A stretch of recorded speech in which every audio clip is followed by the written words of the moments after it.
Okay, so let's assume, I don't know who wrote this, let's assume you're not one of the great Tzadikei Hador. Okay, if Hashem wanted all children to be born to the Kanievsky family, he would have made the world somewhat differently.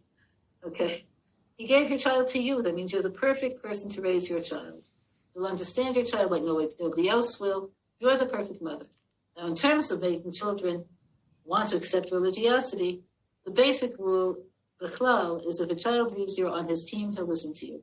If he thinks that you have your own agenda to look good for others or whatever, he'll want to benefit himself.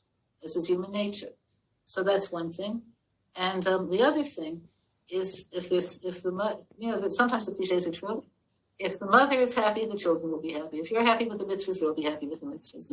If when you come home with an outfit that you like, a nice outfit, but they had other ones that were the same thing and they were so cute, but they were too short, and you look at this perfect one, I feel so good wearing it. If that's how you are, then they'll adapt to saying being religiosity is something good. If it's a pain in the neck, I can't believe Pesach is coming. My God, I just can't believe it. Okay, or all of the other things that go with it. Okay, if they perceive it as a burden, then they'll feel burdened. But that's what you could do. But when you ask, if you ask the Rebbetzins of very Halib children, what did they do to raise their children? Almost all of the time, they'll say it was all tefillah. Okay. So I'll give you an example with myself. By my nature, I'm a huge balaganist. Okay, order and punctuality are very difficult for me. So I realized that, like, my frustration is like, so here it is, it's on my Shabbos, like, do this, do that. I can't believe you still learning that. That was happening too often.